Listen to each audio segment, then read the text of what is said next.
Hello, this is Simone, and this is a random stationery chat where I do not have an idea where I'm going to start and where I'm going to end. My idea is to show you that you don't have to purchase 20 million things that make you happy, but that you need to rethink what exactly is it, why you're participating in this community, and how to get that happiness in other forms. I love the fact that social media enables me to find people who have the same interests as I do.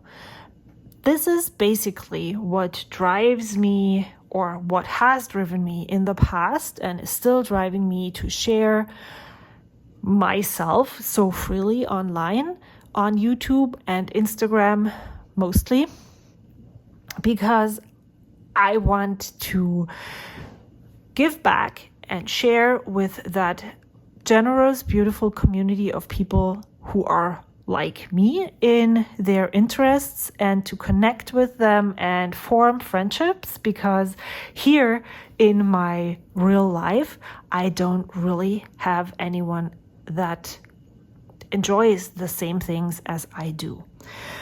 So I have been pen paling, swapping happy mail with various different friends over the past years, and I just recently sent out a lot of happy mail because on November 4th was Fountain Pen Day, and I sent them a little note and a sticker or a bookmark that they can put into their journals, and it just brought me so much joy. Some of them I have never sent mail to. They have never sent mail to me.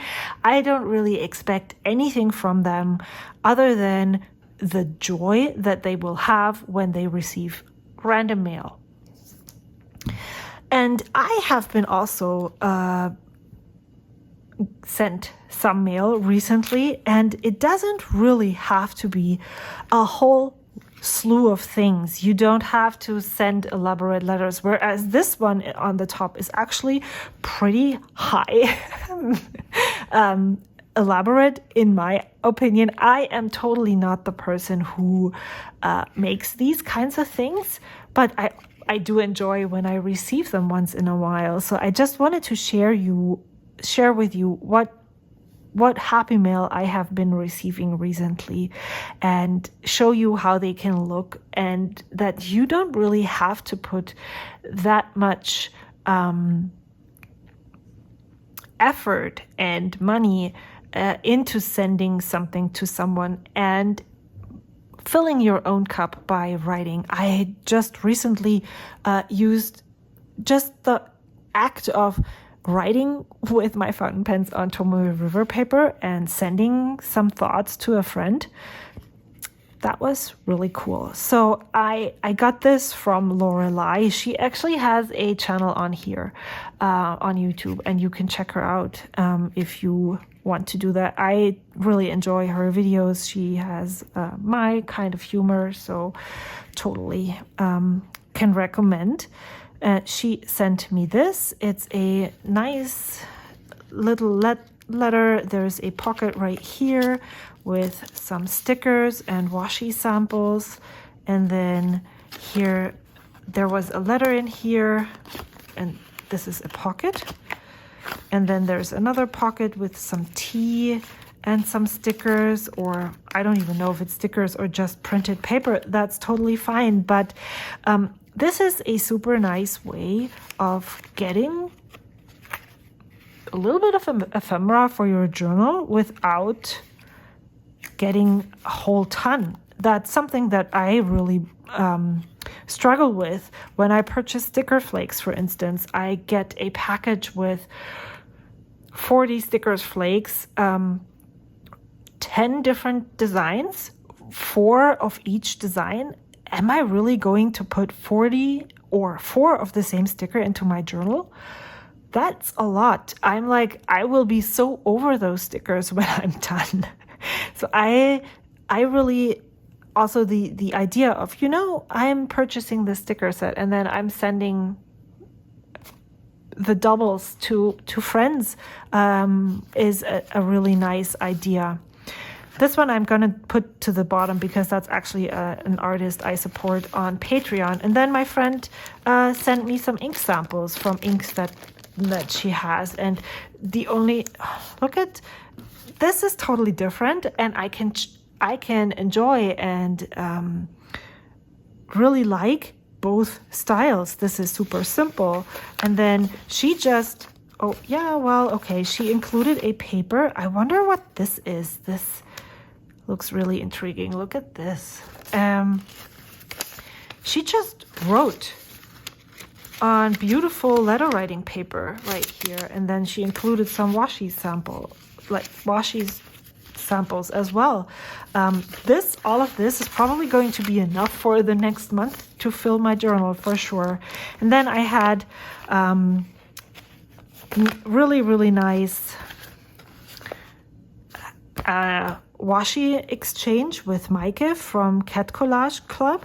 If you don't know her, you should check her out. She has a YouTube channel on YouTube as well, and her content has been really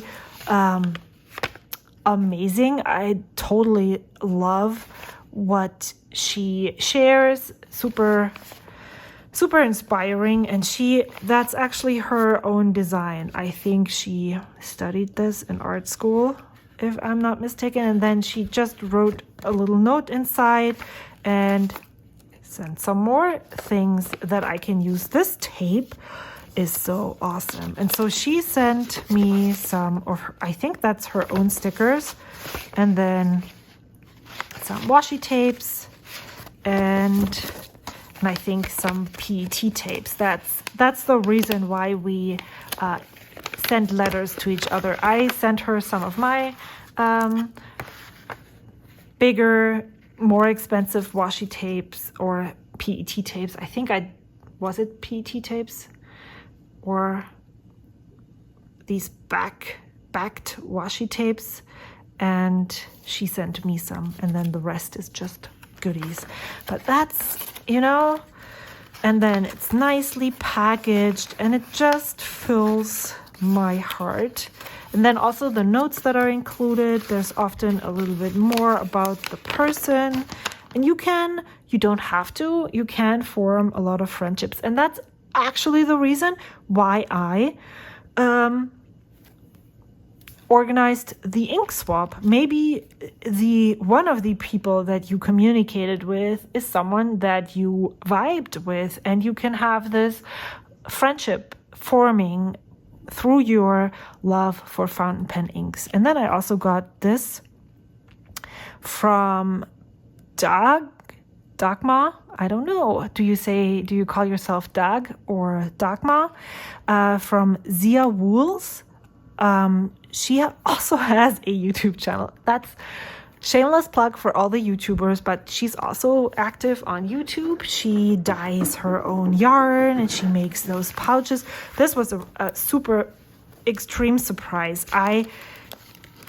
We talked about this specific ink, and the reason why she sent all of this was because of the papier plume moss green, and then she included 2 other ink samples, and then she also surprised me with this pouch. You learn about all the talents of the people that you get to know online. It says somewhere that this is a pouch for pens and pencils, and so that's this. And then I think she decorated this envelope, and she said you can reuse the envelope, added a really nice letter inside that I now can have to reply to. But still, it's so lovely to see all of these artistic skills that many of the people out there have. And then this is my very first Patreon Happy Mail from Sophie McPike. She is an Australian artist, and I fell in love with her art. I want to learn from her so much. I would love to be able to make art like that. And I especially vibed with this, and that's the reason why I supported her. This is the first month that I supported her, and then I haven't received my October mail yet. But wow, this is so lovely. There's a sticker as well, and then some sketches on the back, and oh, wow. I am just so in love. And the last thing that I was going to talk about is washi tape. I talked about it just now when I told you about the washi samples that we sent. I am really struggling with using washi tape. I love the way it looks. I have some washi on my washi ring right here, and I just fell down the rabbit hole again and purchased some washi tape on Yoseka, this one, and this one, because one of my orders, I think it was the Traveler's Company inserts that I purchased, was glued shut with this washi tape, and I totally fell in love. And so I went through them all and put so many in my basket, in my cart there. And then I turned around and looked at my own stash of washi tapes, and I realized that I don't really use any washi tape in my journals, in my planner. I don't use it in the excessive way that I own washi tape. I don't have a ton of rolls. I would say maybe I have 50.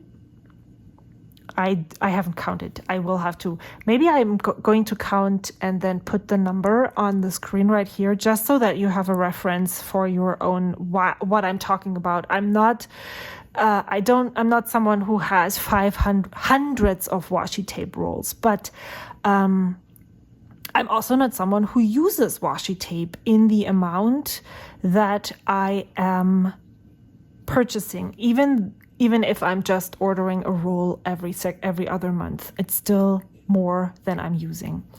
And so I've been thinking, so when am I actually using washi tape? What times do I use washi tape? Where do I put washi tape? So when I received those, I already made samples. You can see it right here and here. I already made samples and sent them to some friends so that I wouldn't be stuck with a washi tape roll that I love. But then when I have this in my stash for years, it becomes a burden. It becomes a burden because it doesn't stick anymore, and I feel like I've wasted a lot of money. It becomes a burden because maybe I wanted other washi tapes, but I didn't allow myself to buy one because I already have so many in my stash. So I'm really thinking about how I can allow myself new pretty things, but not too many. But that's one of the things that I've come up with. I've also thought about, what am I enjoying the washi tape? I am enjoying shorter strips, so I don't need tons of rolls. I've been actually thinking of maybe I just roll it all onto washi cards, and then I have a sample amount, and if it's done, it's done, and sell off all the rolls that I have. That could be an option. But this is one that I have been using for 2 months now. This is a number, probably date, because it only goes to 31. Washi tape from Meatball, and I have been loving using this in my long form writing journal and just dating each entry with one of those numbers, and then just writing. I used to decorate the top and the bottom with washi strips, but I don't even do that anymore. I just use this. So I if there's more of those, that would be something that I can say, oh yeah, this is something that I'm using. I would just love to talk to you about this in the comments. How do you keep your stash manageable? I just recently finished a spread. Where is it? In my journal too. And that doesn't only go is for washi tape. It's for all the things. I finished a spread in my journal right here, and I used a sticker sheet where these stickers were on. I think I received those stickers even as a freebie from Paper Treats shop, but I really enjoy the design, and I'm done. I used them, I enjoyed them, and so now what? The question is, do I put the sticker sheet that is maybe half used back into my stash, or pass it along to someone else? Because I have used it, I have enjoyed it, I created a spread that I love. Now, if I put it back into my stash and it just sits there and makes me feel guilty, because all of this in here, and you saw how much stuff I used in this spread. I can fill 10 spreads with the amount of stuff that I received in that Happy Mail. So am I going to put this back into my stash and burden myself again with something that I enjoyed?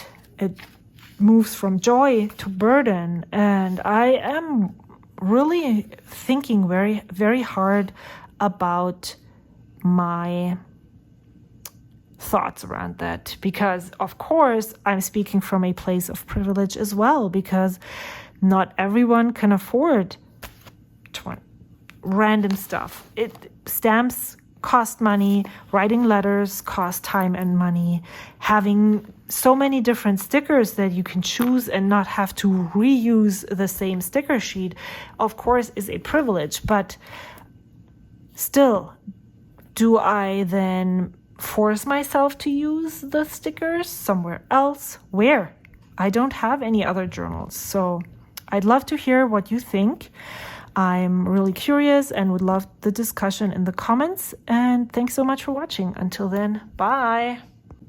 I just laid everything out to take a photo for the title, but I have had this in my stash for so many years and I've never used it because it's so cute. But I actually made so many samples now that I'm down to this. And I am telling myself that it is okay. When it's done, it's done. All right. Goodbye.